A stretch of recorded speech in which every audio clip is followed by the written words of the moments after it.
Alabanzas a su nombre santo. Aleluya. Él está aquí y Él vive para salvar a todos los que le invocan. Vamos a leer la palabra de Dios en el capítulo 1 del libro de los Hechos de los Apóstoles. Los primeros 14 versículos. Todos los que tienen su Biblia, pues si lo pueden poner en la pantalla para los que tienen dificultad para leer o para encontrar. Hechos capítulo 1, vamos a leer del verso primero hasta el 14 y luego leemos en el capítulo 2 hasta el 21. En el primer tratado, oh Teófilo, hablé acerca de las cosas que Jesús comenzó a hacer y a enseñar. Siga.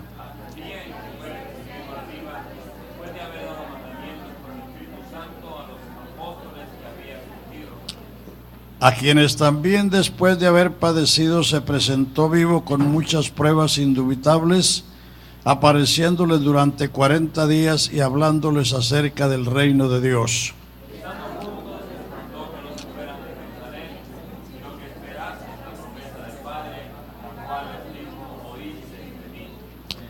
Porque Juan ciertamente bautizó con agua, mas vosotros seréis bautizados con el Espíritu Santo dentro de no muchos días.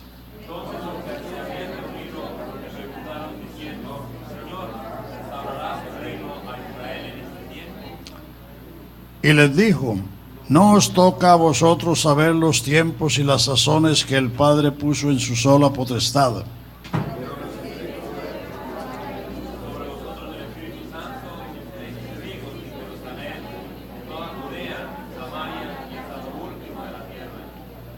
Y habiendo dicho estas cosas, viéndolo ellos, fue alzado, y le recibió una nube que le ocultó de sus ojos.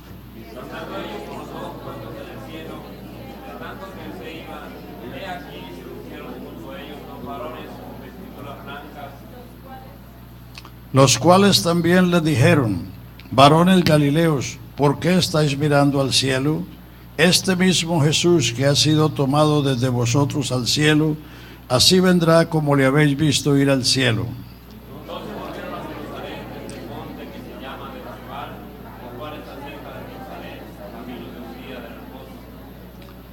Y entrados subieron al aposento alto donde moraban Pedro y Jacobo, Juan, Andrés, Felipe, Tomás, Bartolomé, Mateo, Jacobo hijo de Alfeo, Simón el celote y Judas hermano de Jacobo.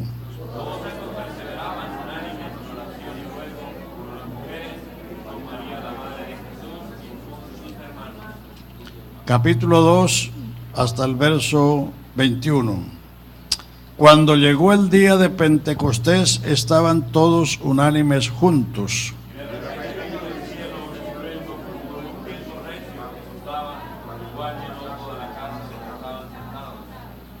Y se les aparecieron lenguas repartidas como de fuego, asentándose sobre cada uno de ellos.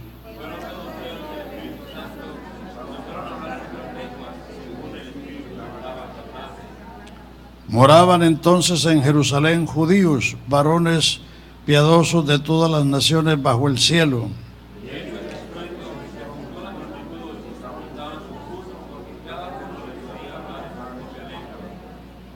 Y estaban atónitos y maravillados, diciendo: mira, ¿no son galileos todos estos que hablan?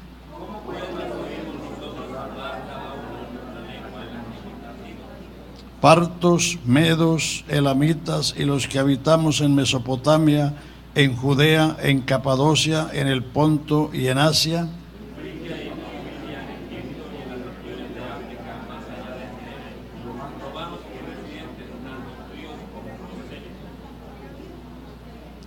cretenses y árabes, les oímos hablar en nuestra lengua las maravillas de Dios.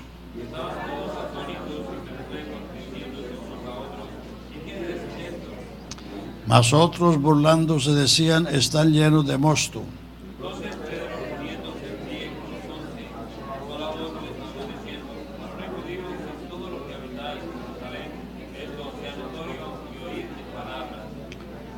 porque estos no están ebrios como vosotros suponéis, puesto que es la hora tercera del día.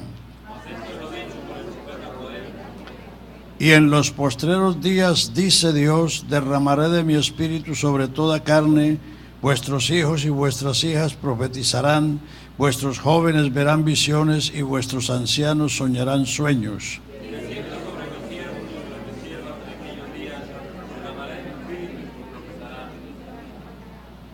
Y daré prodigios arriba en el cielo y señales abajo en la tierra, sangre y fuego y vapor de humo.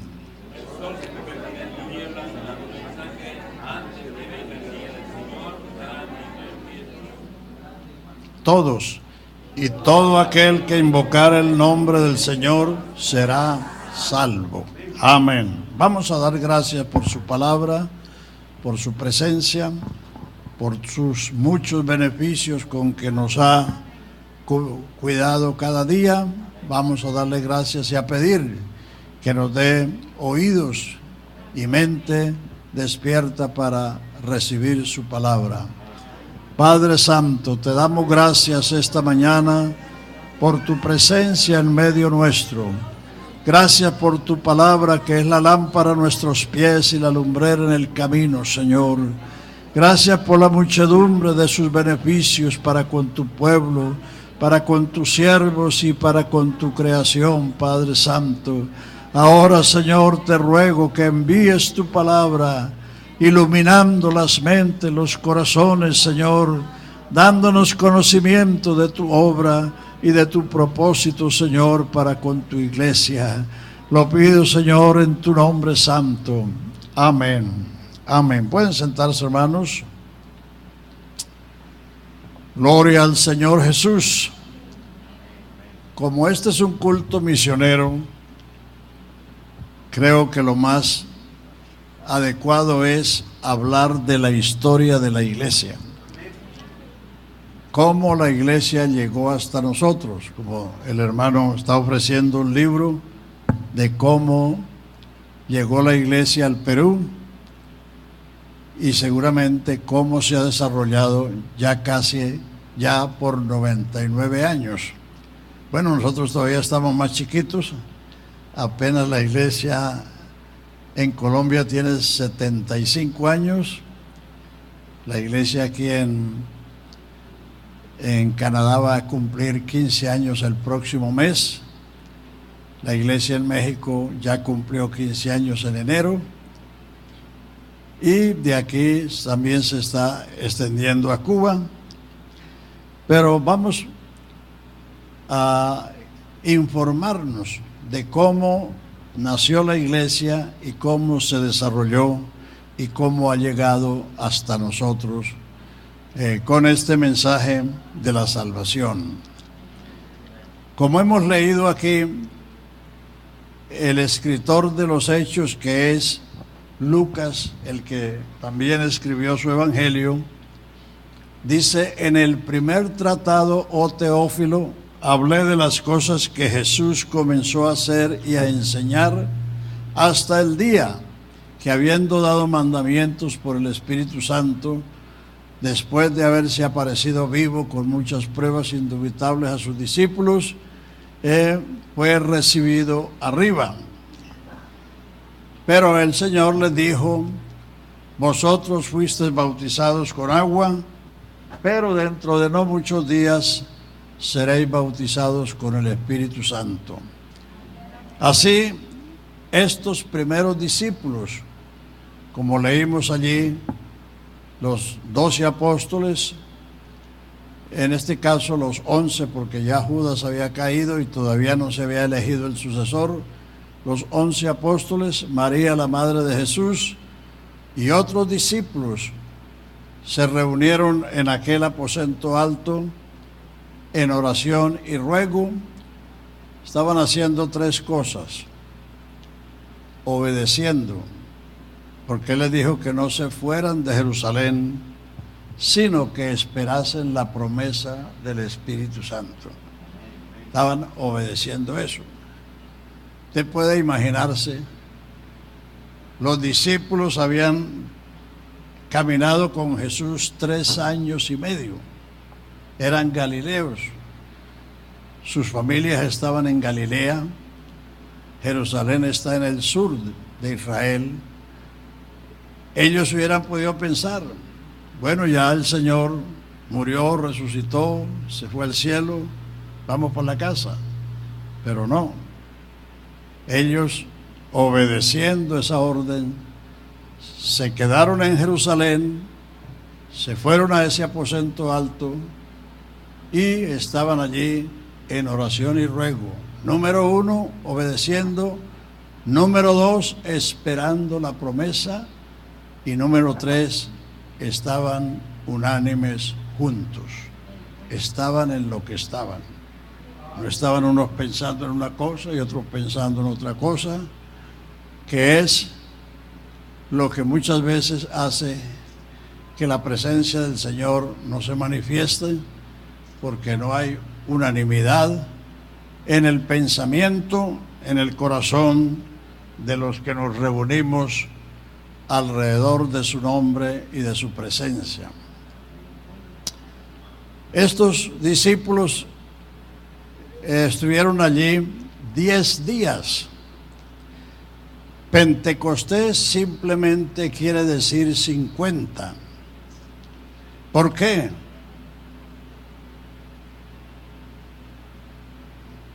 ¿Por qué? Porque Jesús murió en la Pascua. La Pascua se celebraba a los 14 días del mes de Abib, como fue instituida en el libro de Éxodo, en el capítulo 12. Este será el primero de los meses del año, porque en este día sacó Jehová los escuadrones de Israel de la tierra de Egipto. Dijo: celebraréis esto de generación en generación para recordar y enseñarle a las nuevas generaciones aquel portentoso hecho de la salida de Israel de Egipto. Cristo murió en la Pascua, resucitó al tercer día, que era el día de las primicias, y de ahí se contaba hasta 50 y era Pentecostés. Entonces Jesús resucitó al tercer día, les habló a los discípulos durante 40 días del reino de Dios, y los discípulos se fueron al aposento alto y estuvieron 10 días orando hasta que llegó el día 50. Por eso dice, ¿cómo llegó el día de Pentecostés, que es el día 50? Estaban todavía unánimes juntos y de repente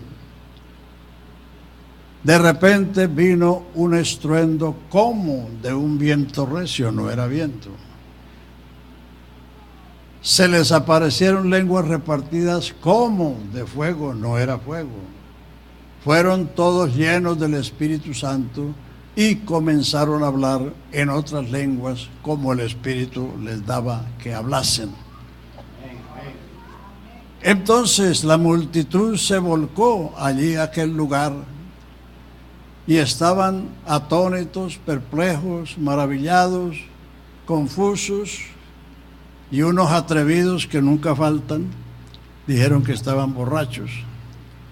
Pero Pedro se levantó con los 11 y le dijo: varones judíos, los que habitáis en Jerusalén, esto sea notorio y oíd mis palabras, porque estos no están ebrios como vosotros suponéis, puesto que es la hora tercera del día. Eran las 9 de la mañana.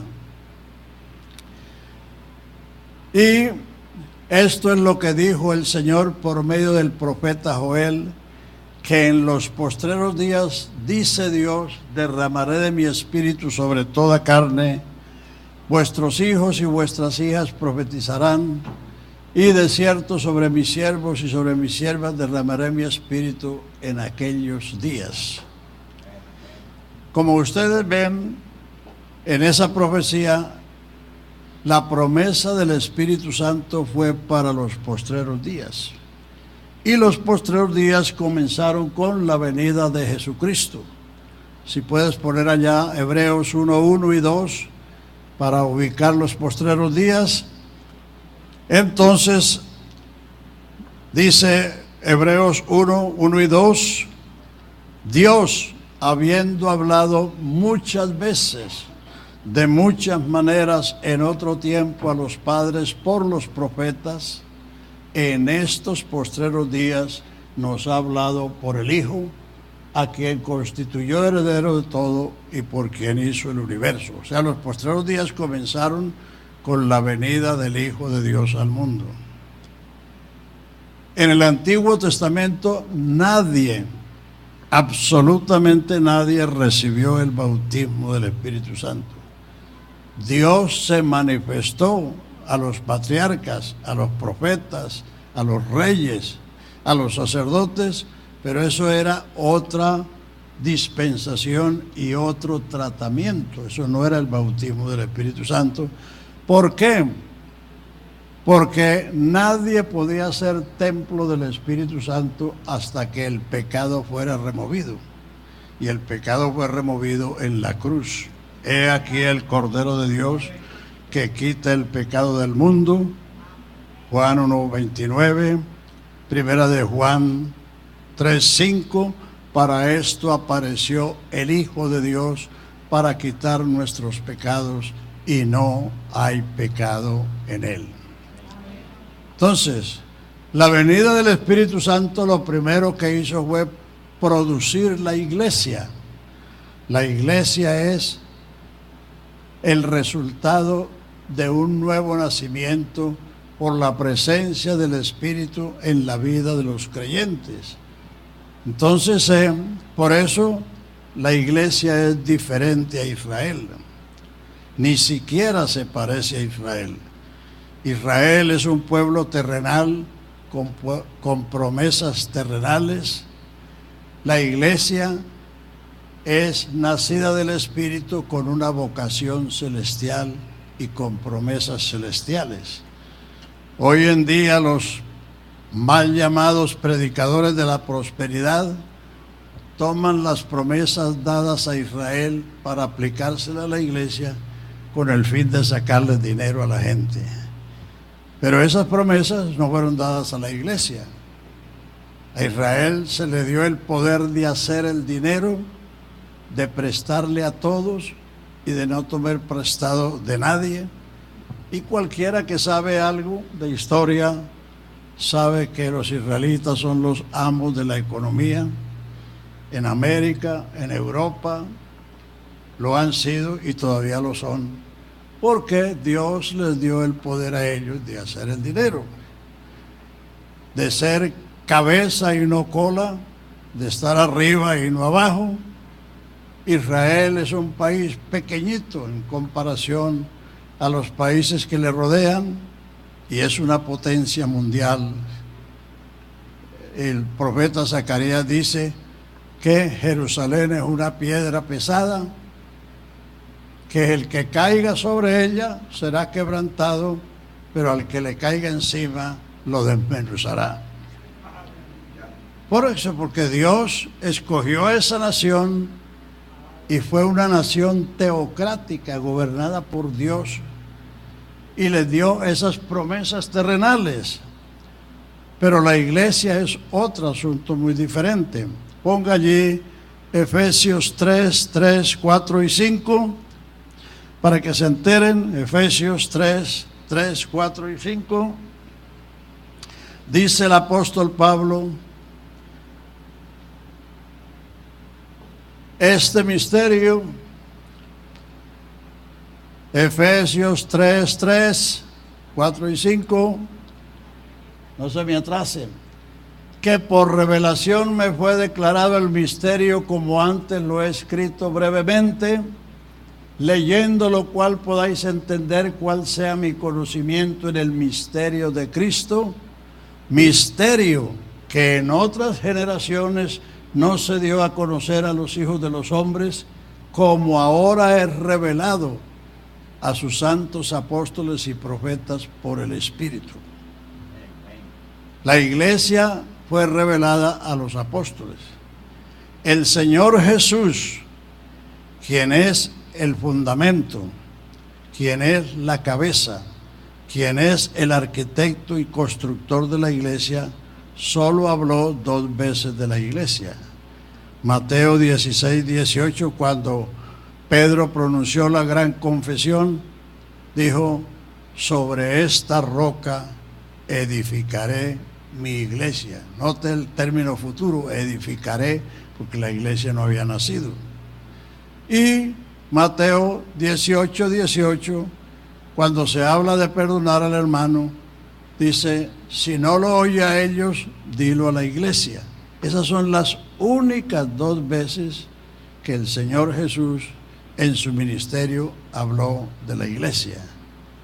Pero Pablo escribió 13 cartas y en todas ellas habla de la iglesia, y escribió una carta, la de los Efesios, para decir todo lo que la iglesia es desde su elección antes de la fundación del mundo hasta el día que se la presente gloriosa, sin mancha ni arruga ni cosa semejante, sino que sea santa y sin mancha. Pablo resumió en 4 hechos el propósito de la iglesia. Efesios 5, 25, 26 y 27. Si por favor me dan agüita allá. Al que habla y canta se le seca la garganta. Entonces, Efesios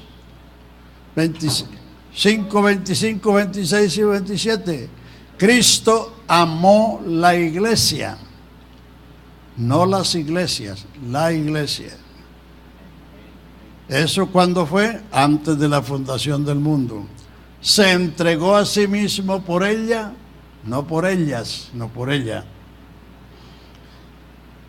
Número 2, para santificarla y purificarla en el lavacro de la palabra. Número 3, a fin de presentársela a sí mismo gloriosa y sin mancha, ni arruga ni cosa semejante, sino que fuese santa y sin mancha. Entonces la iglesia es un ente diferente a Israel. Israel sigue siendo el pueblo elegido. Actualmente están en incredulidad, pero hay una promesa para ellos de restauración. Eso está escrito en Ezequiel 36 y 37, también en Zacarías 12:10, y también en Romanos 11, y también en los Hechos 15 también habla de ello. Ellos tienen unas promesas porque Dios hizo un pacto con Abraham y después con David, diciendo que su trono sería firme para siempre.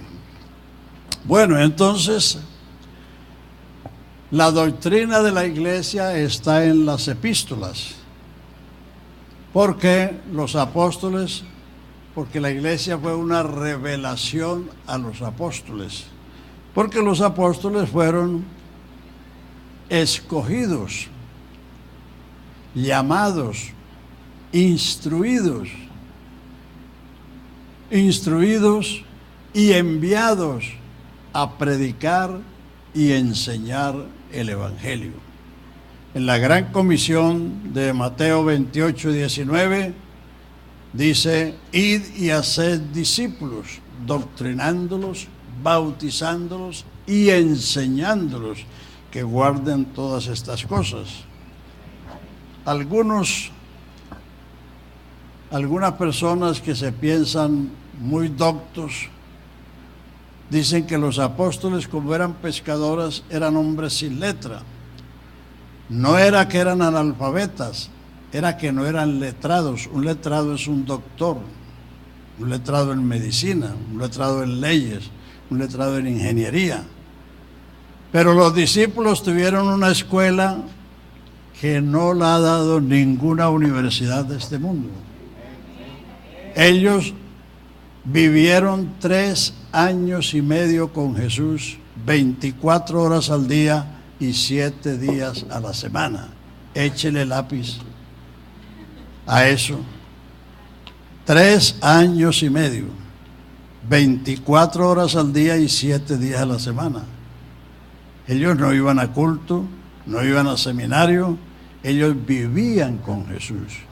Ellos oyeron todo lo que Jesús dijo, ellos vieron todo lo que Jesús hizo.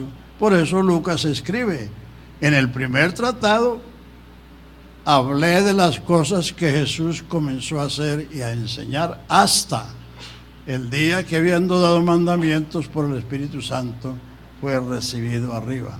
Esa escuela supera a todas las escuelas y universidades del mundo. Por eso entonces a ellos se les encargó la doctrina. En los Hechos 2:42, si puede poner el verso ahí, o verso 41 y 42. 41 dice: así que los que recibieron su palabra fueron bautizados como 3,000 personas y fueron añadidos a ellos. Y perseveraban en la doctrina de los apóstoles. Perseveraban en la doctrina de los apóstoles, en la comunión unos con otros, en el partimiento del pan y en las oraciones. El resto del capítulo y el resto del libro son resultados. Sobrevino temor a todo el pueblo. Maravillas eran hechas por los apóstoles. Estaban juntos en el templo alabando y bendiciendo a Dios. Comían juntos con alegría de corazón en las casas y tenían gracia con el pueblo, y el Señor añadía a la iglesia cada día los que habían de ser salvos. Verso 47, ahí está. Alabando a Dios y teniendo favor con todo el pueblo, y el Señor añadía. Y el Señor lo ha seguido haciendo. Por eso la iglesia se ha extendido por todo el mundo. Porque donde quiera que ha llegado el mensaje del Evangelio y hay gente que ha recibido su palabra, el Señor los ha añadido a la iglesia. La iglesia no es un edificio como la gente dice, vamos a la iglesia, venimos de la iglesia. Eso está mal dicho. Esto es un salón, una casa de oración, una capilla. La iglesia somos nosotros. La iglesia nació con 120, entre los que estaban los 12, María la madre de Jesús y otros, y los primeros bautizados por los apóstoles, que fueron como 3,000 personas, y se fueron añadidos a ellos. O sea, ya la iglesia no eran 120, sino 3,120. Luego, en el segundo sermón de Pedro de los Hechos 3, se convirtieron 5,000. Entonces ya la iglesia eran 8,120. Luego el capítulo 6 dice que la multitud de los discípulos crecía y los sacerdotes obedecían a la fe. No eran los curas, porque los curas no existían. Los sacerdotes levitas, que entendían que Jesucristo era el Salvador prometido, y obedecían a la fe. Y así la iglesia crecía. El libro de los Hechos son los primeros 32 años de la historia de la iglesia. Capítulo 1 y 2 está el nacimiento. Así como tú sabes dónde nació y cuándo nació, porque tu mamá se lo dijo, o tienes un registro civil que le dice eso. Así la iglesia debe saber cuándo nació la iglesia. El día de Pentecostés. ¿Dónde nació la iglesia? En Jerusalén. Tiene hasta la dirección, el aposento alto.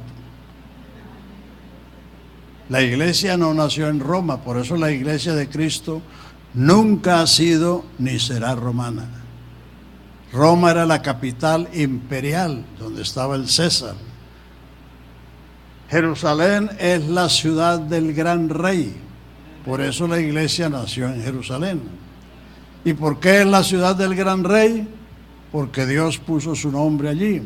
En el libro de Reyes, primer libro de los Reyes, capítulo 8, cuando Salomón dedicó el templo, Salomón oró ante el Señor con estas palabras: Señor, tú has cumplido hoy lo que dijiste a mi padre David diciendo: desde el día que saqué a Israel de Egipto, ninguna ciudad he elegido para poner en ella mi nombre, ni a ninguno he elegido para que sea príncipe sobre mi pueblo. Mas ahora he elegido a Jerusalén para poner en ella mi nombre, y a David para que sea príncipe sobre mi pueblo. Por eso Jerusalén es la ciudad del gran rey, y allí nació la iglesia de su nombre. Alabanzas a Jesús. Alabanzas al Señor Jesús. Entonces, las epístolas comprenden otros 30 años de historia de la iglesia, y así entonces la iglesia ha llegado hasta nosotros. Pero antes quiero decirles, la historia de la humanidad según la Biblia está dividida en 3 partes. No obstante, los historiadores dicen que son 2, antes de Cristo y después de Cristo, pero son 3. ¿Por qué? Puede leer en Romanos 5, 12, 13 y 14, que dice: por tanto, como el pecado entró en el mundo por un hombre, y por el pecado la muerte, antes de la ley había pecado en el mundo. Siga el otro versículo. Antes de la ley había pecado en el mundo, pero donde no hay ley no se inculpa de pecado. De Adán a Moisés, de Adán al Sinaí, había pecado, pero no había ley. El verso siguiente dice: no obstante, reinó la muerte desde Adán hasta Moisés, aún en los que no pecaron a la manera de la transgresión de Adán, el cual es figura del que había de venir. Es decir, a pesar de que de Adán al Sinaí no había ley, la gente se murió, porque la paga del pecado es la muerte. La evidencia de que uno es pecador no es cuántos pecados ha hecho, ni qué pecados ha hecho, sino el hecho de ser mortal. Allá en el cementerio no solamente hay tumbas de viejos, de jóvenes, de niños, de bebés, que no cometieron un pecado, pero ¿por qué se murieron? Porque nacieron pecadores. No obstante, reinó la muerte desde Adán hasta Moisés en los que no pecaron a la manera de la transgresión de Adán, el cual es figura del que había de venir. Esa es la primera etapa de la historia, de Adán al Sinaí. 2500 años encierra el libro de Génesis. En el monte Sinaí fue proclamada la ley, y la ley fue cumplida en el monte Calvario. 1500 años, o sea, 4000 en total del Antiguo Testamento. Y con la resurrección de Jesucristo y el nacimiento de la iglesia, nació o comenzó la dispensación de gracia, la dispensación del Espíritu y la dispensación de la iglesia. Por eso tenemos que ubicarnos donde estamos y en lo que somos, y no estar tratando de aplicar cosas del Antiguo Testamento al Nuevo Testamento cuando no corresponden. El libro de Génesis relata la creación, el diluvio y la era patriarcal: Noé, Abraham, Isaac, Jacob. De Éxodo en adelante hasta Malaquías es el trato de Dios con Israel a lo largo de 1500 años. Pero lea Romanos 3:21. Aleluya, gloria a Dios.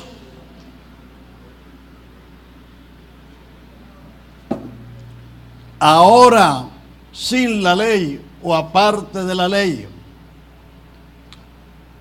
Una versión dice sin la ley, o después de la ley, o aparte de la ley. ¿Qué pasó? Se ha manifestado la justicia de Dios, testificada por la ley y por los profetas, la justicia de Dios por la fe en Jesucristo. ¿Para quiénes? Para todos los que creen en Él, porque no hay diferencia, por cuanto todos pecaron, todos están destituidos de la gloria de Dios. Dios puso a toda la humanidad en un solo montón, pecadores perdidos. Justo no hay ni aun uno. Por cuanto todos pecaron, ahí está Israel y el mundo gentil, están destituidos de la gloria de Dios. Pero los versos siguientes nos sacan del montón. Verso 24, siendo justificados. ¿Qué es justificado? Ser declarado inocente, ser exonerado de culpa, ser absuelto de pecado. Siendo justificados gratuitamente por su gracia, mediante la redención que es en Cristo Jesús, a quien Dios puso como propiciación por medio de la fe en su sangre, habiendo pasado por alto en su paciencia los pecados pasados, con la mira de manifestar en este tiempo. ¿Cuál tiempo? Después de la ley. Su justicia, a fin de que Él sea el justo y el que justifica al que es de la fe de Jesús. Aleluya, grábese eso. Ahora, aparte de la ley, se ha manifestado la justicia de Dios, testificada por la ley y por los profetas. La justicia de Dios por la fe en Jesucristo para todos los que creen en Él, porque no hay diferencia, por cuanto todos pecaron, todos están destituidos de la gloria de Dios, siendo justificados gratuitamente por su gracia. Gracia es el favor inmerecido. Por su gracia, ¿cómo? Mediante la redención que es en Cristo Jesús. Redimir es liberar a alguien mediante el pago de un precio. Jesucristo pagó con su vida el precio de nuestro pecado y de nuestra condenación. Aleluya, aleluya. Mediante la redención que es en Cristo Jesús, a quien Dios puso como propiciación. Propiciar quiere decir aplacar. Jesucristo en el Calvario vindicó la ley, satisfizo la ley. La ley decía muerte al pecador. La paga del pecado es la muerte, pero Él se puso allí por nosotros los pecadores. Él es la propiciación de nuestros pecados. Y no solamente los nuestros, sino los de todo el mundo. A quien Dios puso como propiciación, como por medio de la fe en su sangre, habiendo pasado por alto en su paciencia los pecados pasados, con la mira de manifestar en este tiempo su justicia, a fin de que Él sea el justo y el que justifica al que es de la fe de Jesús. La justificación es lo primero que Dios hace con el pecador. Uno viene con fe. El capítulo 4 de Romanos lo dice. ¿Qué halló Abraham nuestro padre según la carne? 4:1. Romanos 4. ¿Qué pues diremos que halló Abraham nuestro padre según la carne? Pues si Abraham tiene de qué gloriarse, lo tiene, pero no para con Dios. Porque ¿qué dice la Escritura? Creyó Abraham a Dios y Dios se lo contó por justicia. Y Abraham vino a ser amigo de Dios. Para dejar de ser un transgresor, un enemigo de Dios, y volverse un amigo de Dios, lo que hay que creer lo que Jesús dijo y lo que Jesús hizo. Alabanzas a Jesús. Abraham era un pagano en Ur de los Caldeos como cualquier habitante de Mesopotamia. Pero el Dios de la gloria le apareció y le dijo: sal de tu tierra, de tu parentela, y vete a la tierra que yo te mostraré.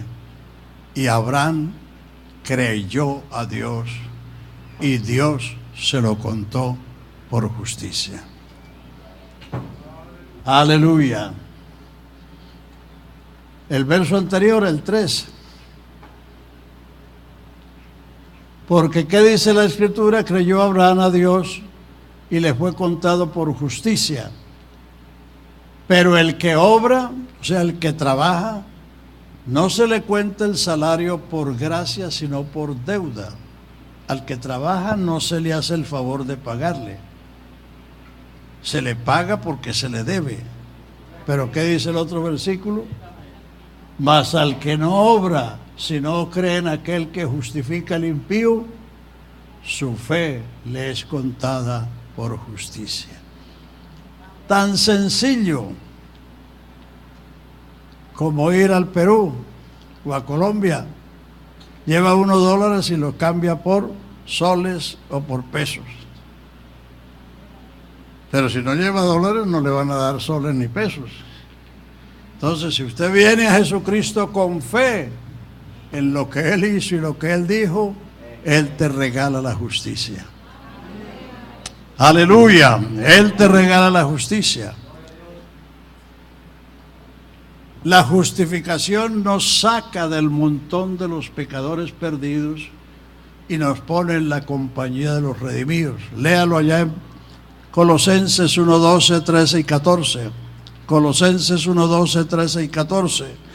Dando gracias al Padre que nos hizo aptos para participar de la herencia de los santos en luz, que nos libró de la potestad de las tinieblas y nos trasladó al reino de su amado Hijo, en quien tenemos redención por su sangre. Cambio de posición y cambio de condición. Estábamos en la compañía de los pecadores perdidos. La iglesia es la compañía de los redimidos, la congregación de los salvos, el pueblo de Dios, la congregación de los santos. Primera de Tesalonicenses 1, 9 y 10. Vosotros os convertisteis de los ídolos para servir al Dios vivo y verdadero, porque ellos mismos cuentan de nosotros la manera en que nos recibisteis y cómo os convertisteis de los ídolos a Dios para servir al Dios vivo y verdadero, y esperar de los cielos a su Hijo, al cual resucitó de los muertos, a Jesús, quien nos libra de la ira venidera. Eso es lo que nos cambia de posición y de condición. Estábamos en la compañía de los pecadores perdidos. Estábamos en la selva humana, donde hay maleza de toda clase. Pero el Señor nos trajo por el Evangelio. El Evangelio es el llamamiento de Dios a la salvación, a la libertad gloriosa de los hijos de Dios, a salir del pecado y de la perdición. Entonces, cuando Él nos llama y recibimos su palabra, creemos su Evangelio, nos cambia de lugar y nos cambia de condición delante de Dios. Ya no somos los pecadores perdidos, somos los redimidos por la sangre de Cristo. Somos la congregación de los salvos. Aleluya. Y por eso es que vivimos diferente. No es que la iglesia nos haya impuesto unas reglas, no, sino que la condición en que el Señor nos puso nos hace vivir una vida completamente nueva. Alabanzas al Señor Jesús. Aleluya. Entonces la iglesia es la compañía de los salvos, y a la iglesia solo se añade uno mediante la obediencia a la orden de Jesucristo. Jesucristo dijo: id y predicad el evangelio a toda criatura y en todo el mundo. Marcos 16:15. El que creyere y fuere bautizado será salvo, y el que no será condenado. Ahora hay grupos evangélicos que dicen, no, el que creyere será salvo, sin bautizarse. Es más, han enseñado una doctrina que dice el bautismo no salva, pero es porque no han leído a Primera de Pedro capítulo 3, 21, que dice el bautismo que corresponde ahora a esto nos, N-O-S, nos salva. 3:21 de Primera de Pedro, nos salva, no quitando las inmundicias de la carne, sino como la aspiración de una buena conciencia hacia Dios por la resurrección de Jesucristo de entre los muertos. Los primeros 3,000, así que los que recibieron su palabra.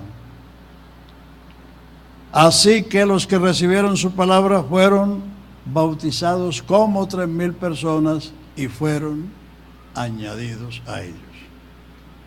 Estaban en el templo alabando a Dios, tenían gracia con todo el pueblo y el Señor añadía a la iglesia cada día los que habían de ser salvos. No se le olvide eso, la iglesia es la compañía de los salvos, la congregación de los redimidos. Para ser iglesia hay que ser salvo. No es estar en el templo. Usted puede vivir aquí 365 días al año, pero si no obedeció el evangelio, no es iglesia. Estás durmiendo en el templo, comiendo en el templo, trabajando en el templo, pero no has sido salvo. La iglesia es la congregación de los salvos. Aleluya. Bueno, entonces vamos ahora a dar unos saltos históricos.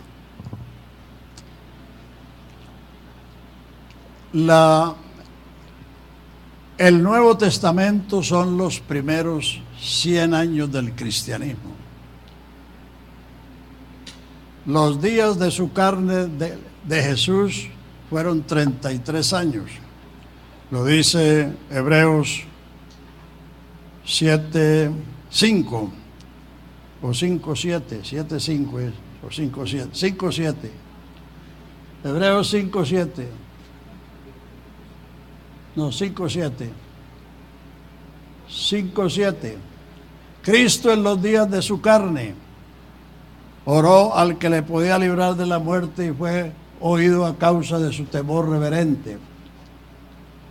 Los días de su carne fueron sus 33 años que él anduvo entre los hombres, en su pueblo Israel. Eso se llaman los días de su carne. A eso se refiere Lucas en el primer versículo de los Hechos. En el primer tratado, oh Teófilo, hablé de las cosas que Jesús comenzó a hacer y a enseñar. Entonces, los hechos son los primeros 32 años. 33 y 32 son 65 años. Las epístolas cubren 30 años más, porque las epístolas de Juan y Apocalipsis fueron escritas por el año 95 o 96 del primer siglo. Por eso el Nuevo Testamento son los primeros 100 años del cristianismo. En los primeros 3 siglos de la historia, la iglesia fue perseguida por los emperadores romanos porque creían que la iglesia era un movimiento subversivo, porque predicaban a otro rey. Recuerden que cuando Pilato le dijo al pueblo, ¿qué haré yo con Jesús el Cristo? La multitud le respondió que sea crucificado. Y él le dijo, ¿a vuestro rey he de crucificar? Ellos dijeron, no tenemos más rey que al César. Si a este sueltas, no eres amigo del César, por eso se lavó las manos y lo entregó. Entonces los emperadores consideraban el cristianismo un movimiento subversivo porque predicaban a Jesús como rey. O sea que en los primeros 3 siglos la iglesia fue perseguida, exceptuando algunos periodos que los emperadores no eran tan crueles como fueron otros, y hubo un poco de tranquilidad. En el siglo IV, Constantino el Grande profesó convertirse al cristianismo, pero simplemente profesó. Él no llegó a ser cristiano, porque construyó a Constantinopla en honor a su nombre y la engalanó con todos los ídolos que habían en los templos de los paganos. No podía ser un cristiano, sino que Constantino fue un hábil político, que el imperio estaba ya resquebrajándose y el movimiento cristiano, que era clandestino o subterráneo, era un movimiento grandísimo. Entonces él consideró que si los acogía, si los atraía, le eran beneficio para el imperio y no como lo habían hecho los emperadores anteriores. En el año 312 él dictó un edicto anulando todos los edictos que habían en contra de los cristianos y comenzó a favorecer la iglesia. Ahí es donde nace el catolicismo romano, porque el catolicismo romano fue el matrimonio de la iglesia con el Estado, con el imperio. Jesucristo dijo: dad al César lo que es del César y a Dios lo que es de Dios. Él separó la iglesia del Estado. Entonces, de ahí vino el movimiento católico romano, que ha perdurado hasta nuestros días. Pero por eso ellos no se llaman cristianos. Pregúntele a un católico cuál es su religión y verá que él no dice cristiano, sino que dice católico. Católico quiere decir universal. Todo lo que es universal es católico. Hay hasta llaves de plomería que se llaman universales, porque sirven para todas las tuercas. Católico no quiere decir nada de Cristo. El cristiano dice: soy cristiano. ¿Qué quiere decir soy cristiano? Pertenezco a Cristo.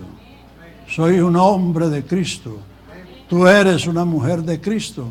¿Pero por qué soy de Cristo? Porque un día lo conocí y me entregué a Él. Yo no nací con Él. Nadie en el mundo ha nacido cristiano. Ni los hijos de los pastores nacen cristianos. Dios no tiene nietos. Para ser hijo de Dios hay que recibir a Jesucristo, como lo dice Juan en su Evangelio: a todos los que le recibieron, a los que creen en su nombre, dióles potestad de ser hechos hijos de Dios, los cuales no son engendrados ni de sangre, ni de carne, ni de voluntad de varón, sino de Dios. Aleluya. Gloria al Señor. Entonces, el Evangelio es como el agua. En Eclesiastés 1:7 dice: los ríos todos van al mar y la mar nunca se llena, y de allí vuelven para correr de nuevo. Los ríos todos van al mar, allí se evaporan, van a las nubes, vienen las lluvias y vuelven. Ese es un ciclo continuo. Así es el Evangelio. El Evangelio partió de Jerusalén, no de Roma. Lucas 24:47, que se predique el Evangelio en todas las naciones en su nombre, comenzando desde Jerusalén. Que se predique en su nombre. ¿Cuál nombre? El de Jesucristo. El arrepentimiento y el perdón de pecados en todas las naciones, comenzando desde Jerusalén. De allí partió el Evangelio, no de Roma. Primero, entre los judíos, todos esos miles de los 7 capítulos de los Hechos eran israelitas y todo eso sucedió en la ciudad de Jerusalén. O sea que la iglesia en Jerusalén era una congregación de más de 10,000. Luego el Evangelio llegó a Samaria. Felipe, uno de los 7 diáconos, descendió a Samaria y les predicaba a Cristo. Luego el Evangelio llegó a Cesarea.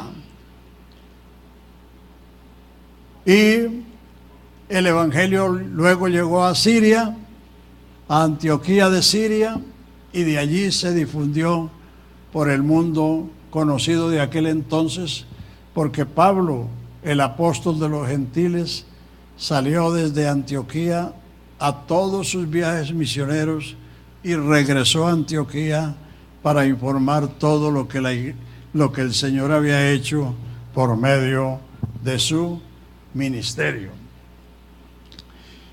Así como sucedió en el principio, los africanos recibieron el Evangelio primero que los europeos. El capítulo 8 de los Hechos nos dice que Felipe estaba en Samaria y el Señor le dijo: ve al camino que desciende de Jerusalén a Gaza. No le dijo más nada. Y él se levantó y se fue. Y entonces iba viajando el tesorero de la reina de Etiopía, nada menos, un eunuco.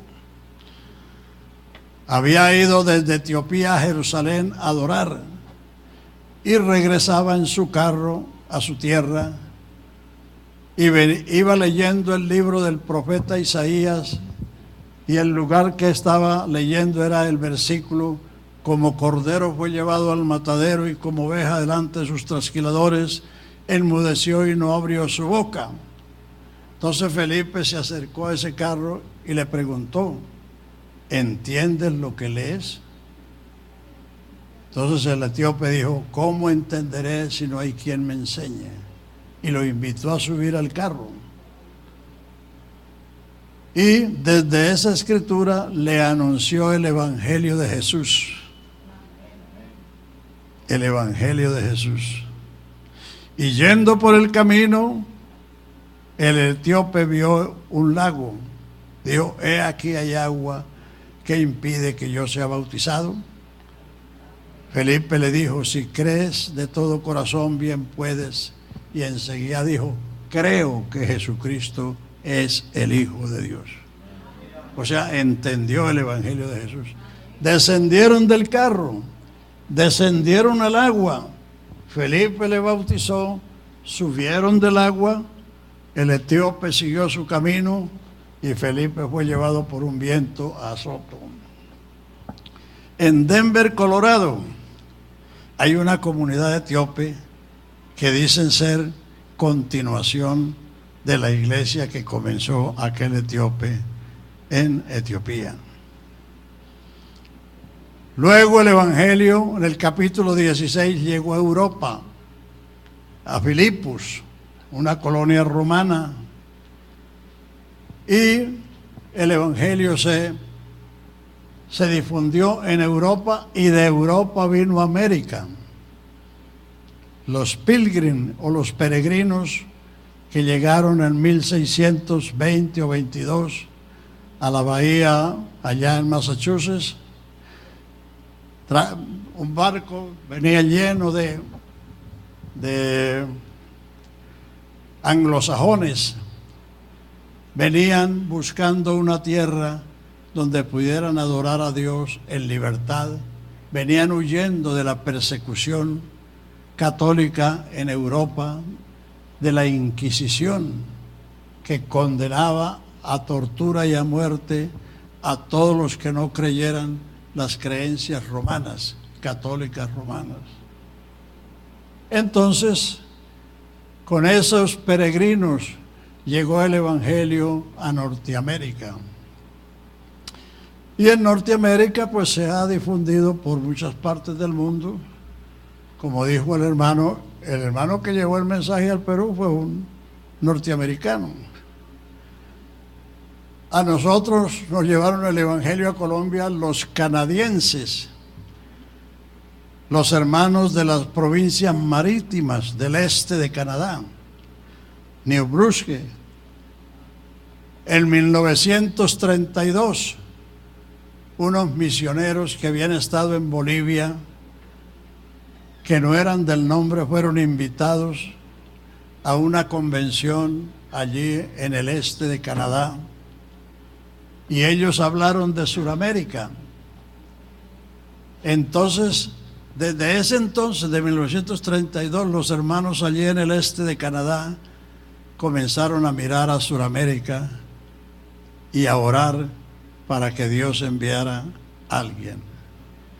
En 1937, el hermano Werner Larsen y su esposa Abigail salieron de allí, del este de Canadá, llegaron a Puerto Colombia en Barranquilla el 12 de mayo de 1937. Estos fueron los primeros misioneros que llevaron el mensaje del nombre de Jesús y del bautismo del Espíritu Santo. Eso hace 75 años. Hoy en Colombia hay 4.100 pastores. Hay 3.900 y pico de iglesias, porque hay iglesias que tienen 2 pastores, hay varias iglesias así. Y la iglesia en Colombia ha enviado este mensaje desde la Argentina hasta el Canadá. Hemos venido al Canadá de nuevamente, porque el evangelio es como el agua, tiene su ciclo, Entonces, de Colombia, yo vine hace 23 años a los Estados Unidos a predicarle a los hispanos, porque los hermanos que se venían de Colombia a los Estados Unidos no se integraban a las iglesias americanas por el idioma y por la cultura. Entonces pidieron que alguien fuera de Colombia o viniera de Colombia a ayudarles o atenderlos. Y yo vine hace 23 años con mi esposa. Hoy tenemos 93 iglesias en Estados Unidos. En enero de 1998 bauticé los primeros mexicanos en Chihuahua, México. Ahora ya hay unas 30 congregaciones. Y en septiembre próximo se van a cumplir 15 años de que comenzamos la obra hispana en Canadá con el hermano Raúl, su esposa, un adolescente y 2 niños que estaban pequeñitos, porque ahora tienen 15, 17 años, y eso hace 15 años. En el apartamento de él se comenzaron los cultos, y cuando ya hubo personas que asistieron, se rentó un lugar para hacer los cultos, y la iglesia en Estados Unidos ha apoyado la obra en Canadá, no solamente con enseñanza, sino económicamente también en los comienzos. Y en México tenemos 2 misioneros, que el uno está en el Distrito Federal y el otro está en Guadalajara, la segunda ciudad del país. Y también hemos hecho 5 viajes a Cuba. Les voy a contar de esto para que oren por este país, por esta isla. En los 5 viajes que hemos hecho, hemos visitado más de 20 grupos. En Cuba hay cualquier cantidad de grupos, con cualquier cantidad de creencias y de nombres, pero Dios nos ha dado la oportunidad de llegar a más de 20 grupos y enseñarles la doctrina de la salvación, la doctrina del nombre, la doctrina del Espíritu Santo, y hemos bautizado a más de 70 personas, entre ellos unos 15 o 20 líderes, porque en Cuba los hermanos no tienen salones como estos, porque ni pueden rentarlo ni tienen con qué hacerlo. porque allí un trabajador raso gana 20 pesos diarios y esos son 70 centavos de dólar. En Cuba, todo el mundo hace algo por debajo de la mesa para poder sobrevivir. Entonces, en este último viaje que hicimos en mayo con el hermano Raúl, visitamos ahí a Camagüey. Ahí habíamos bautizado el año anterior un pastor que estaba bautizando a la gente en el nombre de Jesús, pero él no era bautizado. Fíjese usted. Entonces, porque son de esos grupos que nacen sin que nadie los envíe, sino que cualquiera se cree que él puede ser predicador, que puede ser pastor, y forma su grupo en su casa, o como aquí en Canadá o los Estados Unidos, rentan un lugar y entonces ya forman su grupo y le ponen ministerio tal o ministerio pascual, en fin. Pero esa no es la manera en que Dios trabaja. Bueno, allí en este viaje que hicimos en mayo, visitamos nuevamente al hermano, bautizamos 6 personas más en esa congregación. De ahí fuimos a Campechuela, 300 kilómetros hacia el oriente, allí a visitar otro pastor que había sido bautizado antes también. Allí se bautizaron 8 hermanos. De ahí fuimos a la ciudad de Ciego de Ávila, visitamos 3 lugares, se bautizaron 2 hermanos. Y de ahí fuimos a la provincia de Pinar del Río, que está en el extremo occidente, es decir, de Camagüey allá son 800 y pico de kilómetros. Y allí en Camagüey, allí en Pinar del Río, hay un anciano que tiene 81 años, pero es el líder de 10 grupos que hay en esa provincia. Él llegó allí cuando era maleza, bosque, y limpió un territorio de 2 hectáreas, construyó una capilla. Ese es el único lugar donde encontramos una capilla con una capacidad para 70 personas, con sillas y plataforma y púlpito, y su casa pastoral, su comedor y su cocina, y también construyó unos lugares para dormitorios para 30 personas. Es el único lugar que hemos visto organizado en Cuba. Y allí estuvimos 6 días, el sábado y domingo en los cultos, y lunes y martes le estuve enseñando a los líderes, unos 15 líderes, les enseñé por 12 horas el plan de la salvación, la doctrina de la unicidad, y todos esos líderes aceptaron de muy buen grado, de una buena manera, alegres, la enseñanza. Y esos 15 líderes representan más de 300 hermanos que hay para bautizarlos en el nombre del Señor Jesús. Y nosotros les prometimos volver en diciembre, confiando en el Señor, y vamos a ir, hermano Raúl y yo, porque para predicar en Cuba hay que tener una visa religiosa, y cada vez que uno va a ir tiene que pedirla con 3 meses de anticipación, si el gobierno la quiere dar. Pero afortunadamente, como hemos ido ya 5 veces y a uno lo vigilan, por donde quiera que va lo vigilan, se han dado cuenta que nosotros no hemos ido a otra cosa sino a predicar. Entonces el último día nos visitó la subdirectora de Asuntos Religiosos allá en esa provincia y en ese lugar que se llama Puerto Esperanza, un delegado del Ministerio de Justicia y el delegado provincial, y nos hablaron de que ellos estaban inspeccionando los grupos porque habían muchos grupos piratas que iban con otras intenciones, o sea, intenciones políticas que no le convienen al gobierno. Pero entonces nos dijeron a nosotros que podríamos ir porque se habían dado cuenta que nosotros íbamos a enseñar la palabra de Dios.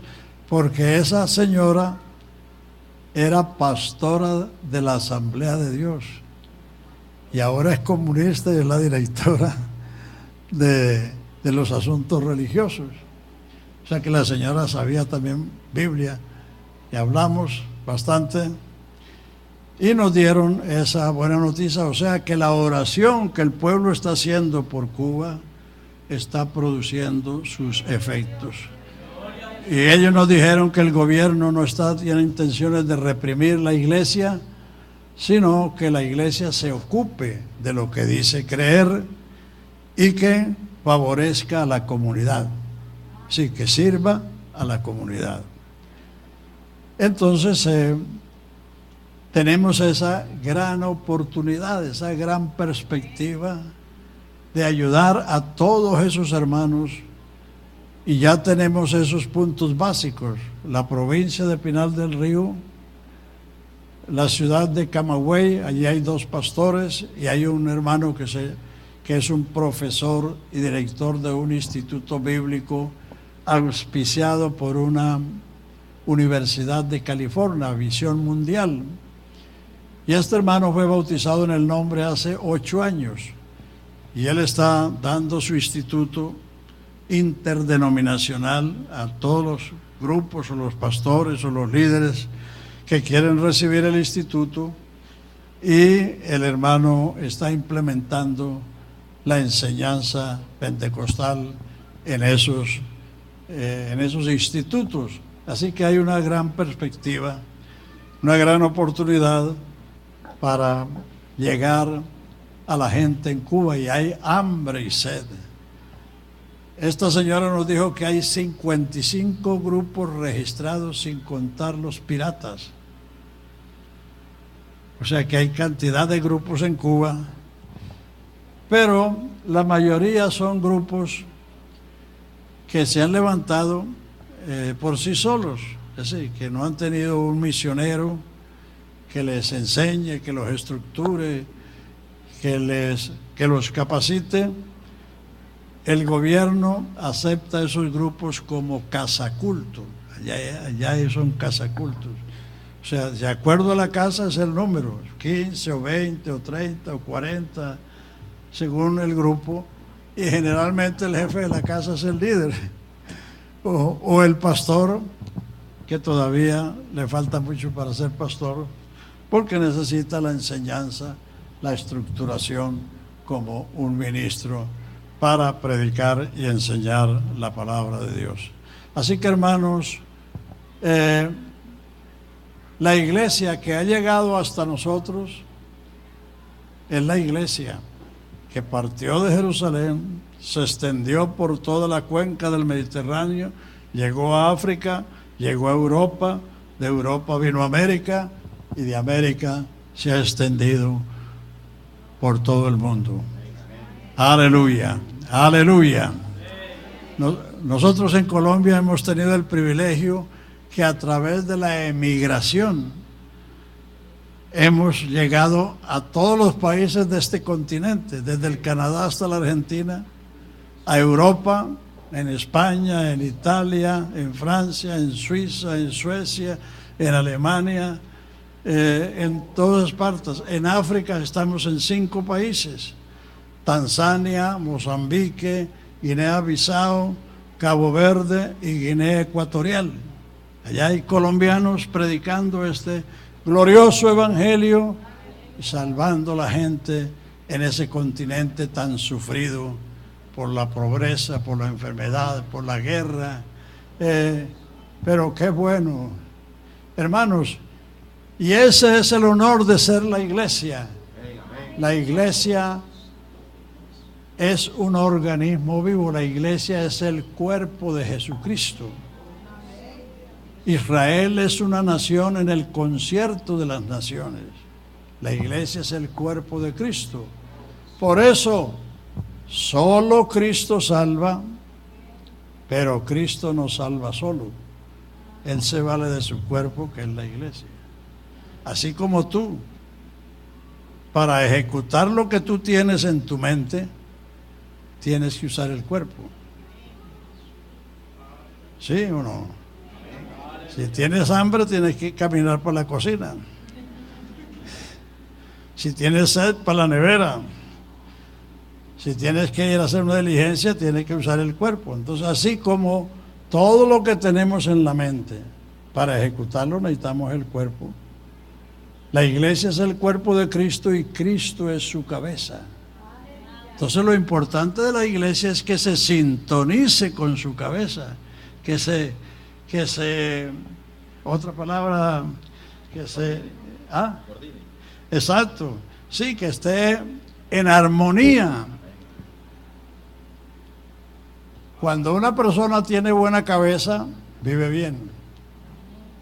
Los que están por allá debajo de los puentes, todos greñudos y sucios, son los que tienen la cabeza trastornada. Por eso están así. Pero el que tiene buena cabeza, trabaja bien, vive bien y hace las cosas bien. Si Cristo es la cabeza de la iglesia, ¿qué mal le puede suceder a la iglesia? No, la iglesia tiene que tener la salud.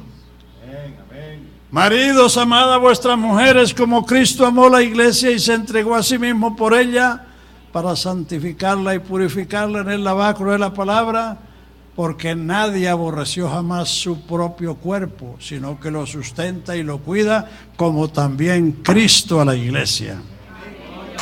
¡Aleluya!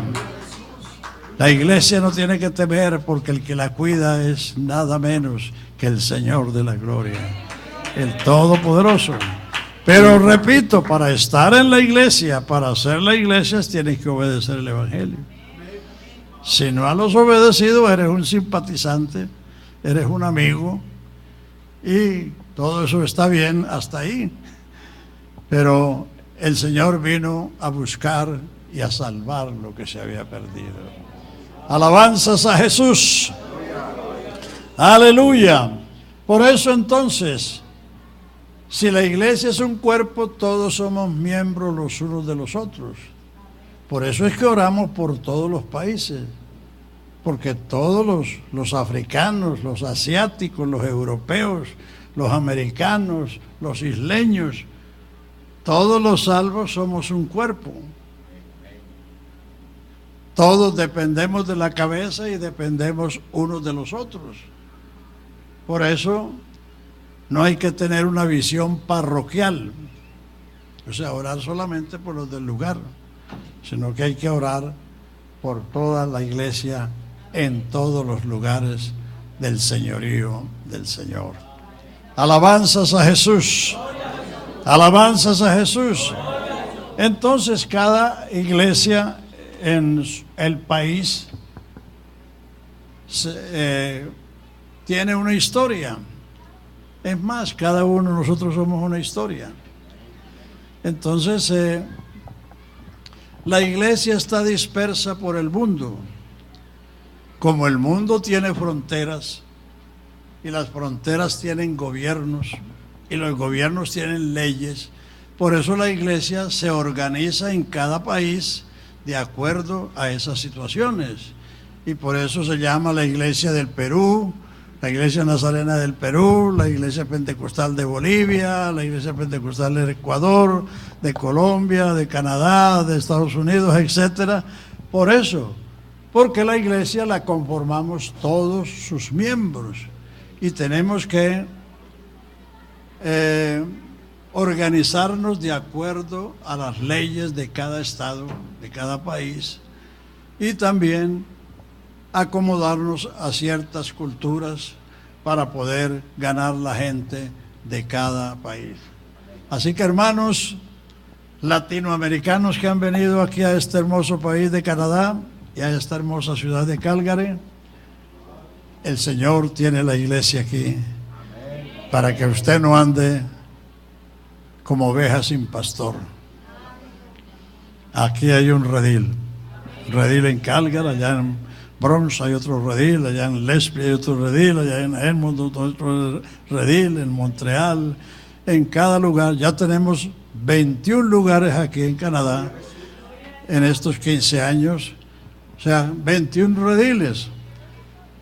Todos los grupos somos células de este cuerpo, porque la iglesia es universal. Ahí, gracias a Dios, cabemos todos. La iglesia es de todo pueblo, de toda tribu, de toda lengua y de toda nación.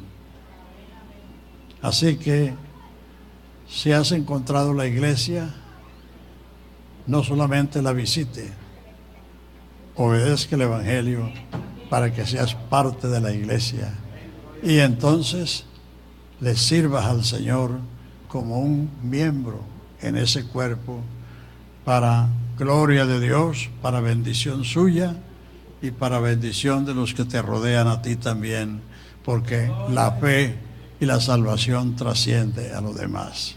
Vamos a dar gracias. Aleluya. Alabanzas a Jesús. Queremos invitarles a la convención.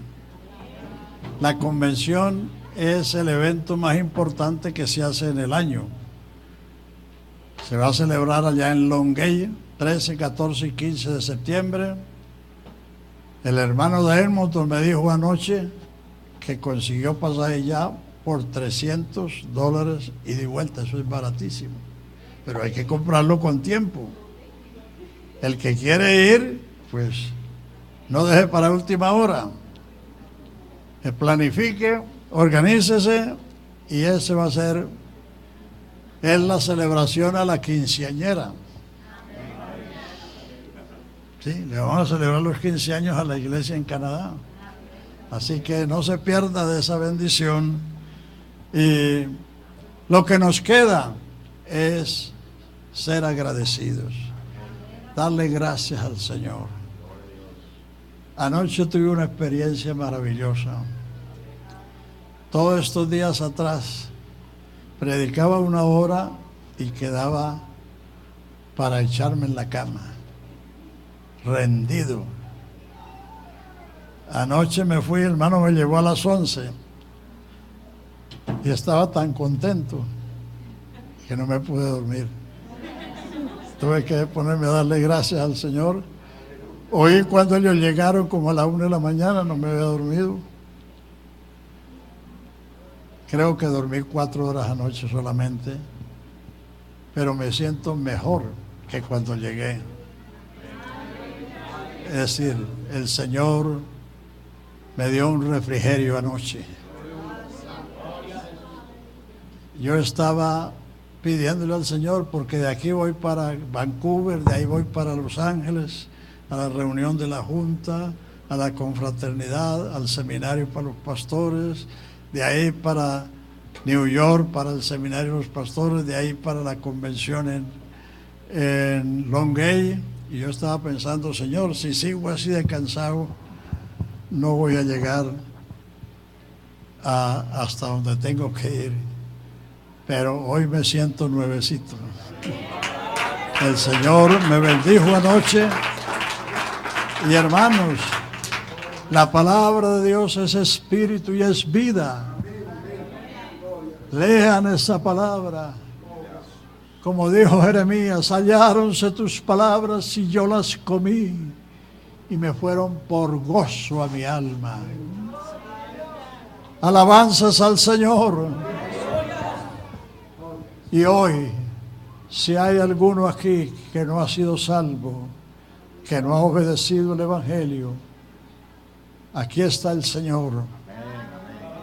Así que los que recibieron su palabra, si usted ha entendido la palabra de Dios y la has recibido, el Señor va a hacer esa gran obra de salvarte. Pero tú tienes que decidirlo, decirle, Señor, aquí estoy para que me salve, aquí estoy para que me guíe, aquí estoy para recibir tu gracia, tu palabra santa. Padre Santo, te damos gracias, te damos gloria y alabanza a tu nombre. Oh Santo de Israel, oh fuerte de Jacob, Dios de Abraham, de Isaac y de Jacob, tú que haces maravillas. Aleluya, tú que bendices, Señor, tú que salvas, tú que redimes, tú que libertas. Hazlo aquí hoy, Señor, con estas personas que necesitan tu gracia, tu salvación, Señor. Toca sus mentes, sus corazones, y haz que tu gracia bendita se derrame sobre ellos, para que sean salvos por tu gracia, mediante la redención que es en Cristo. Oh Señor Jesús, yo te alabo, te bendigo y te glorifico, Padre Santo. Gracias, Señor Jesús. Gracias, Señor Jesús. El Señor Jesús está llamando. ¿Quién al campo a trabajar irá? ¿Quién irá buscando a los perdidos? ¿Quién la senda les enseñará? Háblame, oh háblame. Heme aquí o envíame, Señor. Háblame. Te diré, heme aquí o envíame, Señor. Cuando el trozo de carbón ardiente al profeta fiel purificó, al oír la voz que le llamaba, mándame, Señor, él respondió. Háblame, oh háblame, heme aquí, responderé, Señor. Háblame, te diré, heme aquí o envíame, Señor. Hay millares que en pecado mueren, escuchad su llanto de dolor. Acudid con tiempo a rescatarles. ¿Quién dirá o envíame, Señor? Háblame, oh háblame, heme aquí, responderé, Señor. Háblame, te diré, heme aquí o envíame, Señor. Pronto el tiempo de la siega pasa, pronto iremos al celeste hogar. Ojalá que aquel solemne día Cristo a ti te diga: hiciste bien. Háblame, oh háblame, heme aquí, responderé, Señor. Háblame, oh te diré, heme aquí o envíame, Señor. Habrá un joven, un adulto, una pareja una hermana que ha escuchado el llamamiento hoy a través de su palabra. Si lo has oído, venga y dígale: Señor, aquí estoy.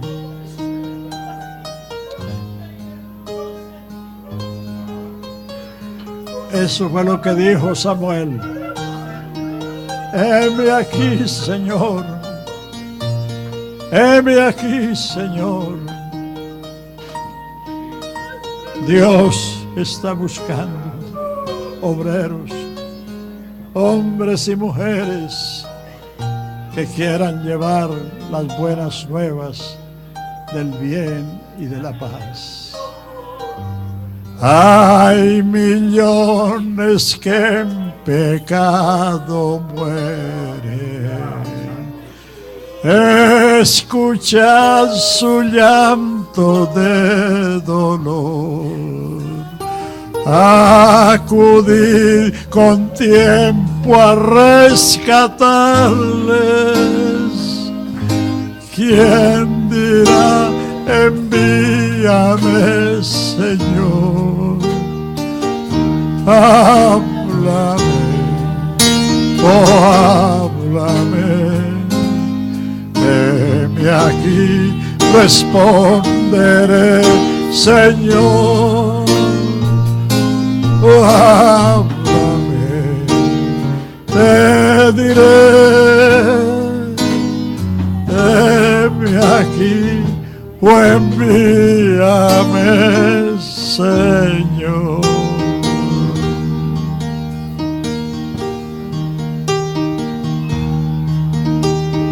Gloria a Jesús. Gloria a Jesús. Aleluya, bendito sea el Señor. Vamos a orar, hermanos, por estos hermanos. Que Dios sea ayudándoles, fortaleciéndoles, revelando su palabra cada día más, puedan crecer. Ese deseo que han sentido, ese llamado que han sentido, Dios sea perfeccionando. Y yo sé que hay otros, aleluya, que Dios siga perfeccionando lo que ha empezado en cada uno. Aleluya. Padre amado Jesús, te doy gracias, Señor, en esta mañana o en esta tarde ya por tu palabra, Señor, por todo lo que hemos recibido, Jesús, por tu bendición. Gracias, Señor Jesús. Aleluya, Señor Jesús, porque vemos tus maravillas, Señor Jesús. Aún sigues salvando, Señor. Aún sigues llenando con tu espíritu, Jesús. Aún sigues, Señor, fortaleciendo, llamando, Jesús, enviando, Jesús. Gracias, Señor, por lo que haces y seguirás haciendo, Señor. En tu santo nombre, Jesús. Gloria a Jesús. Aleluya. Vamos a entonar una alabanza para ser despedidos, hermanos, del servicio, pero no de la presencia de Dios.